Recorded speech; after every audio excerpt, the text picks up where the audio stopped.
Welcome to the What a Play podcast. I'm your host, Jacob. Lucas could not be here this week because we're near the holidays. Lucas is busy trying to get some things done, so it would just be me again. Let's talk about, normally when I do a show like this, I'm going to say recap. We haven't done that the last couple weeks. We are not going to do that once again. But I want to say this. So, next week's shows, we'll do that. We're going to do an NFL World stream or upload, whatever, on Monday, like we've always had. We won't do on Wednesday. We'll do the What a Play podcast on Friday.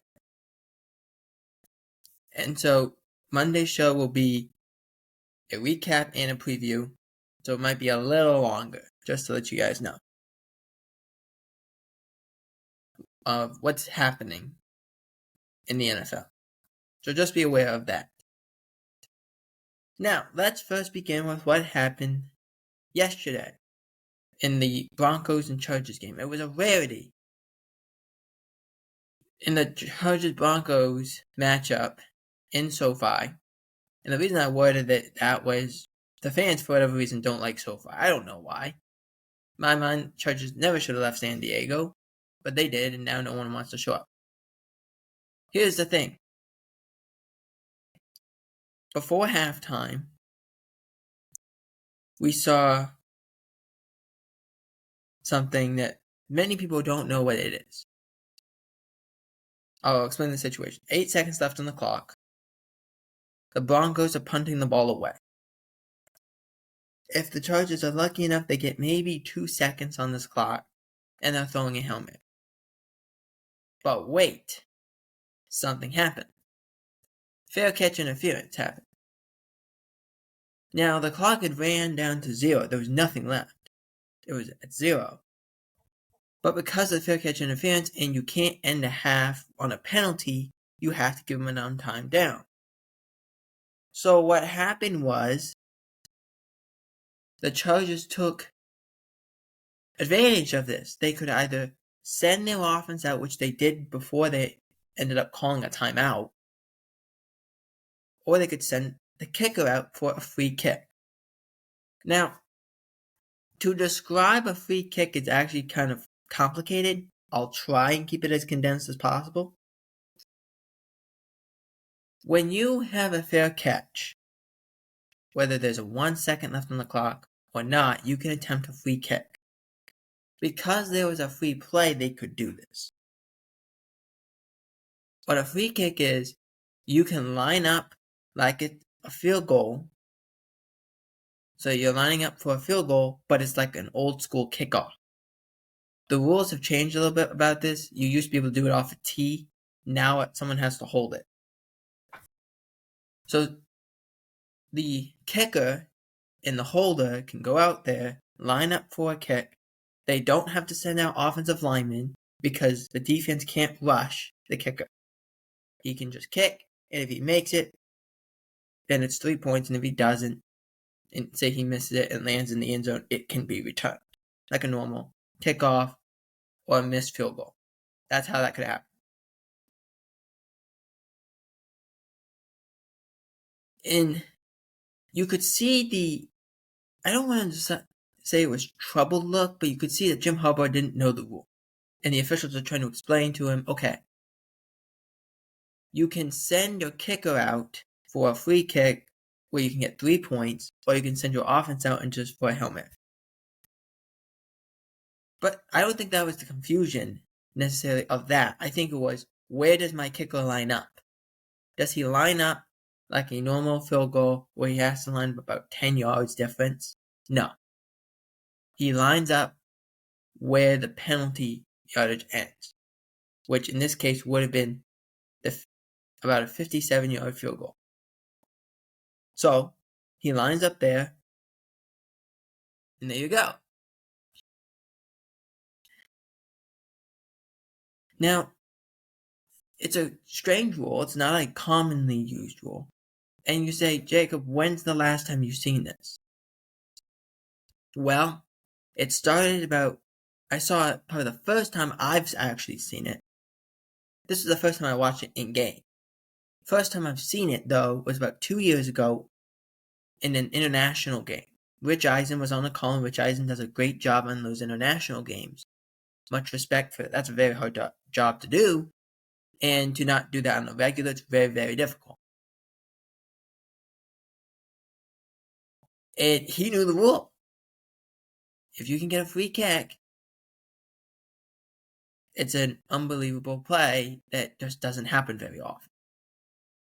Now, they didn't make that kick, but that's the first time I saw it in my lifetime. But if you want to go back to the conversion, this was the first converted free kick since 1976. So, it was actually the Chargers in 1976. Dan Fouts was the quarterback. Dan Fouts worked for CBS for a very long time. Dan Fouts was the quarterback of, I believe, Eric Coryell was there at the time. And that was the last time it was kicked. I can't remember the actual kicker's name, but that was the last time it was converted. So, it's only converted, apparently, almost every 50 years. It's like this was like 48 years, but it's all pointed together. It was unbelievable. It really was. But it is a shock if you don't know the exact rules. There it is. My microphone wasn't completely connected. Okay. So, that's essentially the rule. If you make it, it counts as 3 points. If you don't, you don't get anything. Which I still think was a big momentum shift in the game. They got 3 points. They made it from a 14-point deficit to an 11-point deficit. And in a game that had a lot of momentum shifts, that was one of the bigger ones. And that's what gave the Chargers, I think, some energy to enter the second half. They went down 2 touchdowns. They're down 11 points instead. So some energy was necessary.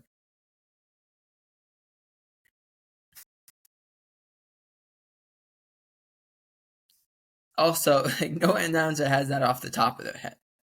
That was just something that happened. That someone really quickly researched at halftime to get all the answers. So to make the announcers actually be smarter than they actually are. I'm not saying that they're not smart. It's just you don't know everything. So you have to have someone to research. Or you do your own research. It is what it is. Okay. We've got everything. So, that's the free kick. Now let's go to the Michael Penix news. So, Michael Penix was named the starting quarterback. Oh, geez, we've lost internet. Okay.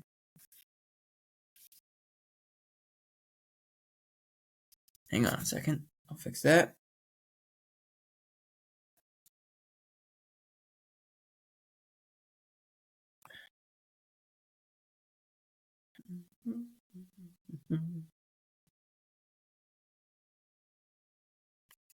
So, I'll just continue on about this Michael Penix news. So, Michael Penix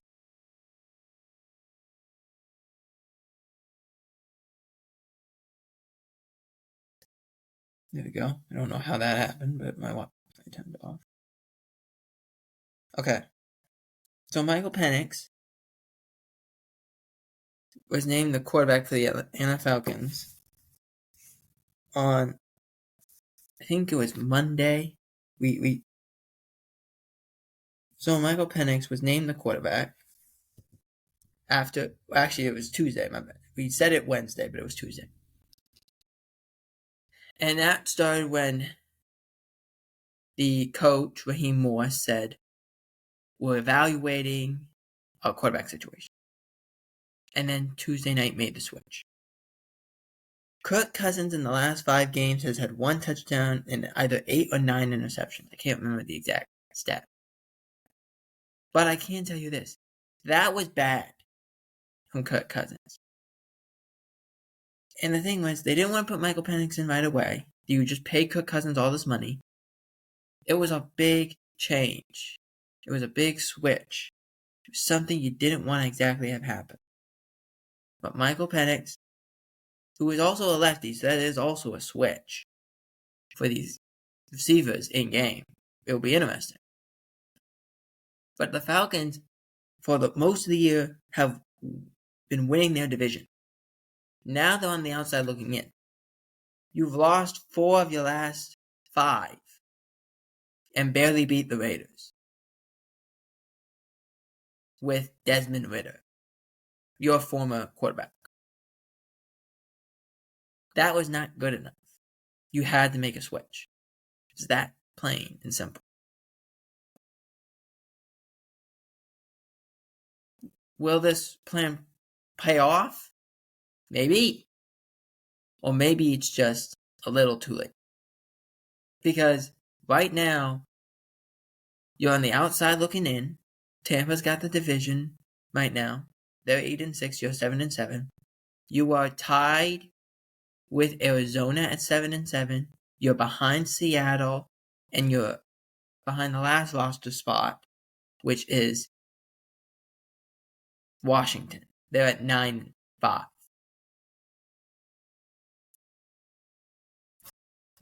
You have a game ahead of Dallas because you beat them head-to-head. That's the difference. Otherwise, you'd be tied with them if they pull off an upset against Tampa. That's not good enough. Michael Penix has to be used. Plus, the games that you got the Giants. You could win that. You Panthers, maybe not. You got Saints, maybe not. You got to give it a shot, see what happens.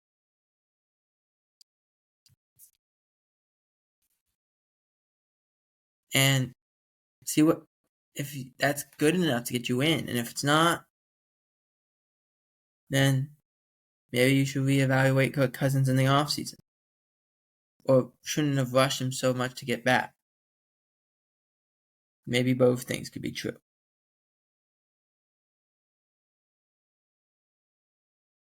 Let me make sure I got this over here. Okay, yeah. Alright.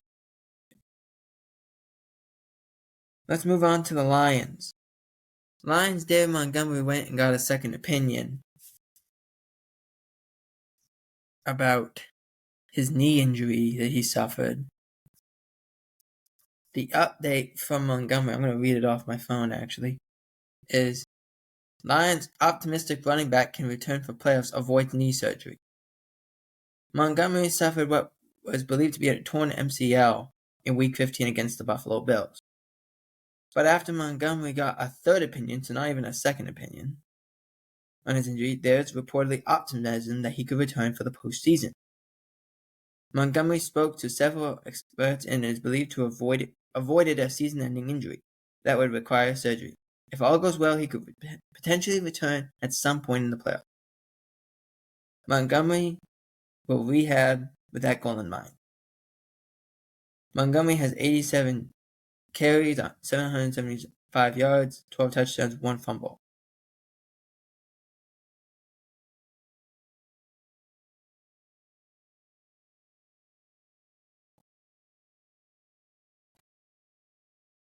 It continues on saying how good of a season that Montgomery has.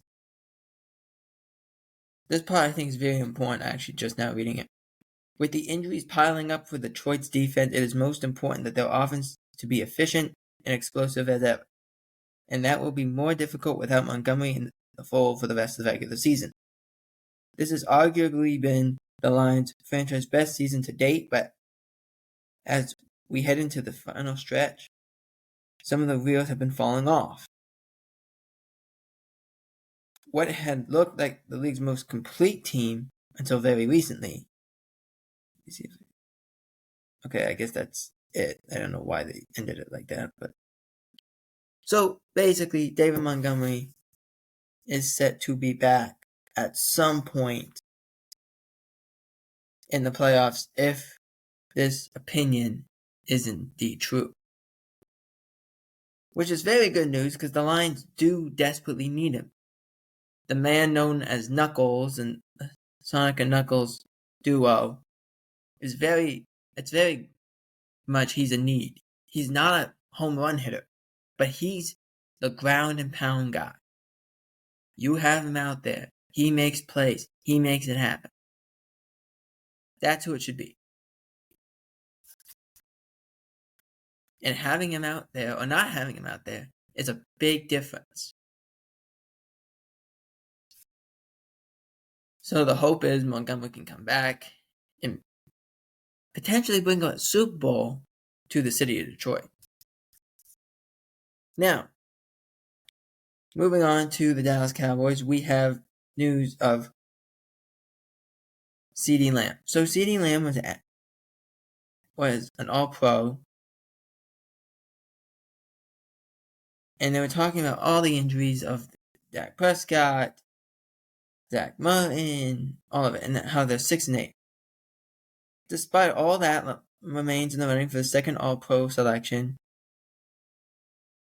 He has with both the third most catches, 94, and receiving yards of 1,089.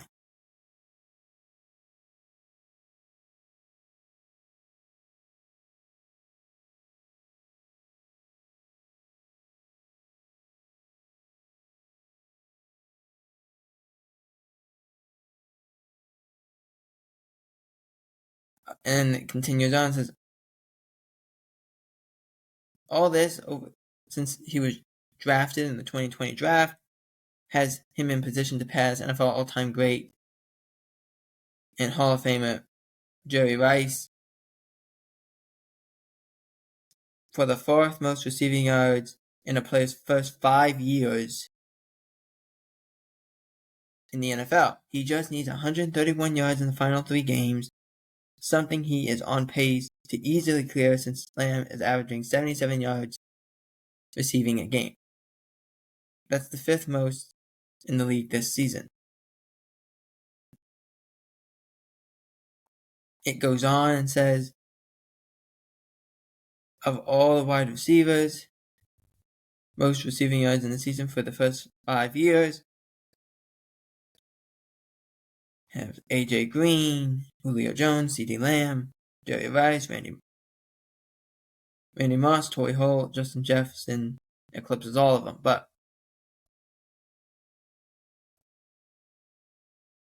the reason I wanted to bring this up is also CD has a chance to also break a couple other records. He has a chance. He needs a couple more grabs as well for another record. So it's all very possible if CeeDee Lamb can just continue to do what he's been doing, which is being explosive and being on the verge of several milestones in what has been a forgotten, lost season. Now, I want to make sure I grab all this. So, we're going to talk, we said this on NFL World. Let me see if I can find it. Let's see if I can find it. Where are we? This happened this past week. Buda Baker signed a contract extension, 3 years contract. Let me see if I can find it real quick. I found it. Hang on. Let's see if I can put that light. Hopefully it didn't die. Oh, it didn't die. Okay, we're good. Beautiful.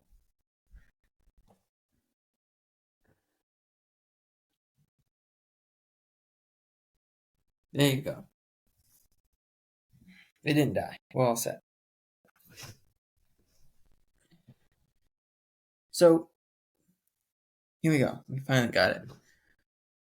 Buda Baker signs his contract extension. It's a 3-year contract. Let me make sure I got all the numbers here. Making one of the highest paid guys, 3 years, $50 million extension. $30 million guaranteed. It goes on saying Baker was a second round pick in 2017. This new extension could have him, which runs through 2027, meaning he could retire in Arizona if he so chose to. Baker's not exactly what he once was, but he's a still really good player. He's still very smart. The injuries kind of slowed him down a little bit, but he makes plays, and that's what's important. That's the most important.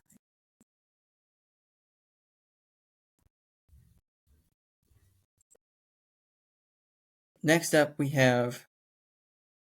Let's do the Jets before we do the Campbell stuff, and then we'll hit the Week 16 preview.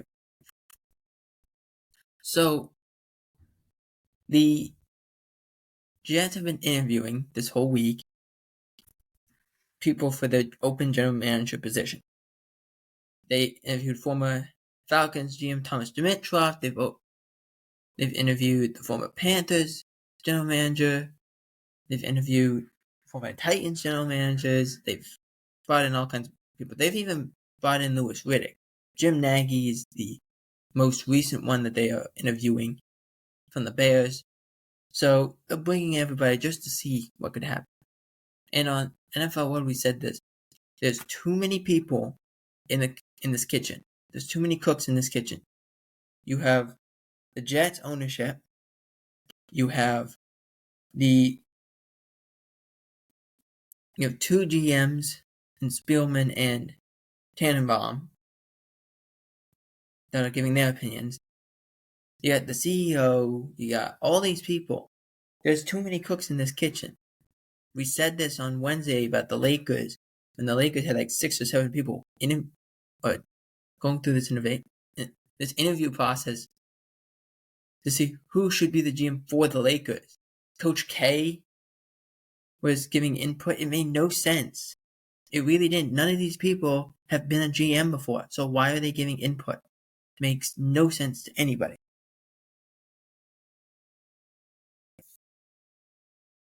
The Jets are doing the same thing. Now let's finish off with the Devondre Campbell thing. So last week we said Devondre Campbell didn't want to play. Sunday, it was announced that Devondre Campbell, the 49ers were trying to suspend Devondre Campbell, but work with the NFL so they could suspend him longer than 8 games. And that there was a lot of red tape. Later on that night, and on Monday, the news broke Devondre Campbell suspended 3 games as the veteran refused to play. This is what happened. We had said it was Kyle Shanahan didn't want him on the sideline. That was actually not true. It was general manager John Lynch went down from his suite down to the field and said, why isn't Devondre going in after Dre? So let me explain what happened. Dre Greenlaw came back from an injury. Campbell, who took the spot of Greenlaw for the last however many weeks, now is being the second linebacker. He was the secondary to Dre Greenlaw. And that's not what Dre wanted.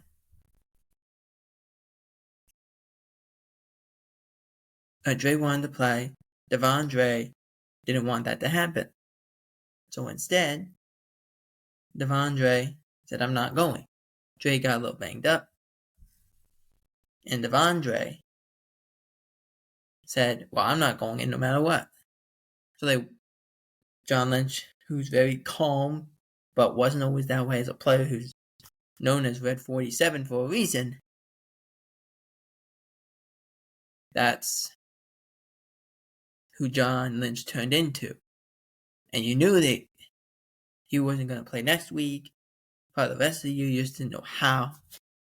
But they worked with the NFL, they figured it out, and now Devondre Campbell is suspended for the rest of the year. It's also just not a good thing to bring onto a franchise you have a guy who doesn't want to play.